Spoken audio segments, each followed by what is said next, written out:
Hi, welcome. I'm glad you're joining us today for this class. We're here in Tamales Madre. If you haven't been here, we're in Mexico City in Colonia Juárez.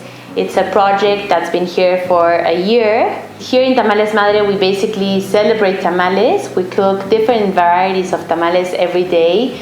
We do the whole process here. We do our nixtamal, our grinding, our masa, and we are big promoters of native maize. We use different varieties of maize for our tamales.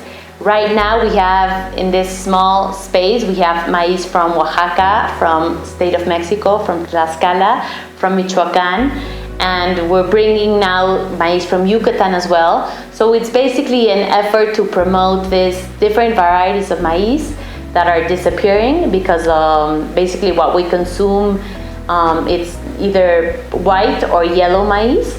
That's one of our big missions. But other than that, it's basically just the joy of cooking and receiving people here in our kitchen.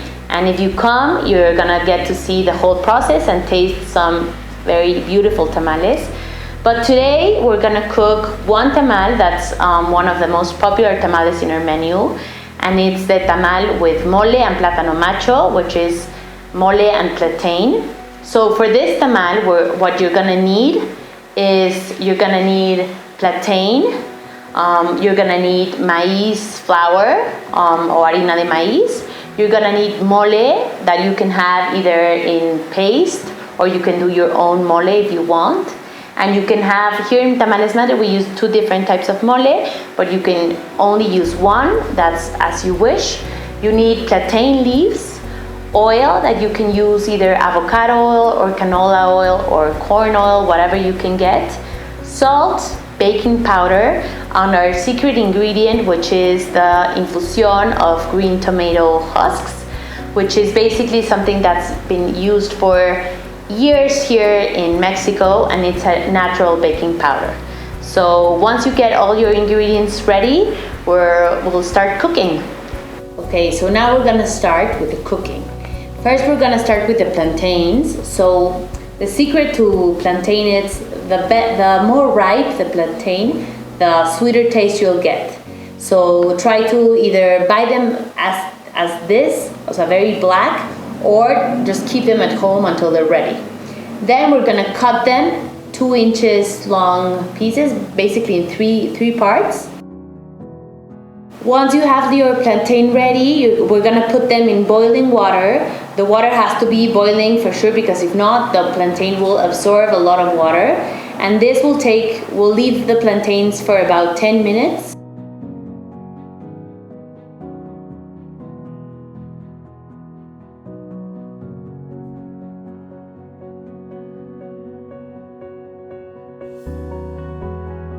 Once your plantains are ready, you're gonna take the husk away and you're gonna smash them, just adding a bit of salt until you get this consistency. If you need to use a food processor, you can do that as well. So now we're gonna start with the moles. As I mentioned before, for this tamal we use two different types of moles. We use a mole coloradito from Estado de Mexico and a mole negro from Oaxaca. These two moles we get from providers that we know the quality is the best. So you try to get the best mole you can get. If you're in Mexico, this can be from Oaxaca, from San Juan, whatever. If you get it in powder, what you're gonna need to do is just mix it with water. Mix it well so you get the best consistency.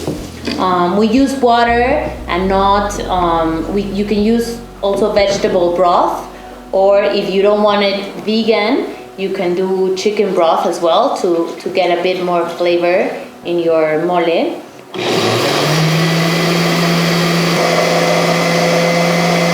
If you get your mole in paste, what you're gonna need to do is mix it with boiling water so the paste basically disintegrates and you get the right consistency as well. Okay, so this is the consistency you need for your moles. The mole that goes inside, it's a bit thicker, and the mole that we use for the sauce, it's a bit softer, thinner. So you can do a good spread on your plate. Now for the masa, what we're gonna mix in is you have your flour, your maize flour. Then we're gonna start mixing the oil, infusion, which is our secret ingredient, a bit of water. So you start mixing all the ingredients and start seeing how the consistency changes in your masa. Baking powder, a bit of salt, and once you see it get a bit of thickness, you're gonna start adding the plantain puree and keep whipping it until you get a thick consistency. Okay, so let's talk about our secret ingredient. Our secret ingredient is the green tomato infusion, which is an ancient recipe here in Mexico City that, as I said, it's a natural baking powder. You're gonna need the green tomato husks that you usually discard, anise or anise seeds, and tequesquite, which there's no translation for that. It's a stone, and you can probably get it in a mercado, in the part of the mercado where they sell the chiles, all the dry stuff. You should ask for tequesquite. Okay, for the wrapping of the tamales, you're gonna get your plantain leaves, which are very long, and you're gonna cut squares that are 12 inches long, so just like this. And you're gonna put the leaf over fire, low fire, so you don't get it burnt.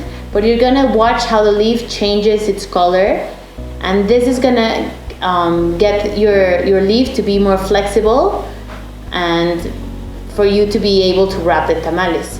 So use one side and then the other side, just a couple of seconds over the fire. So this is the difference with the leaves. If you don't put it over fire, it's very rigid, and if you play with it, it'll break.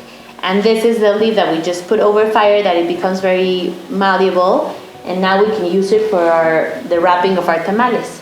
So what we're gonna need here is your masa that's already ready, the plantain puree, and the coloradito mole if you're using 2 moles, right? So this is the mole that's thicker. So we're gonna do the spread. It's very important that you use your masa and you spread it in the center of the leaf. So you have enough space on the borders to wrap it at the end. You're gonna get a bit like a spoon, a very well-served spoon. You spread it over the leaf. Then you're gonna spread the puree.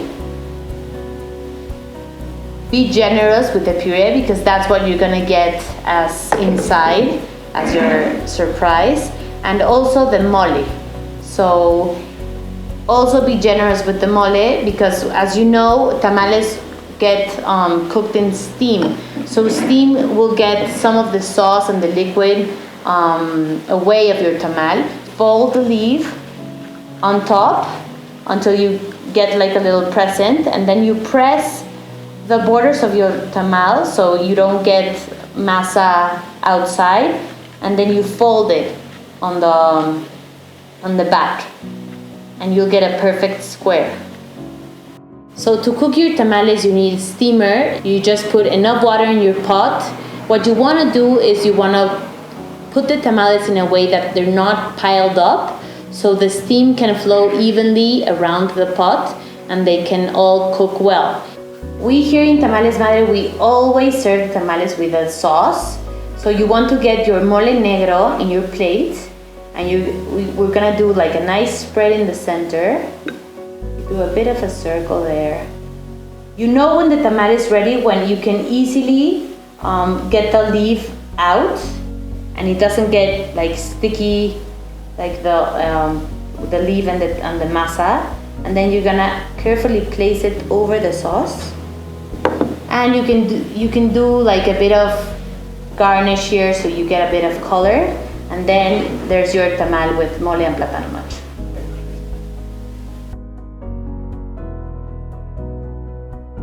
So we're done here. This is our end result. As you can see, it's not that hard to cook tamales. So do try it at home and taste it. You're gonna love it and enjoy it.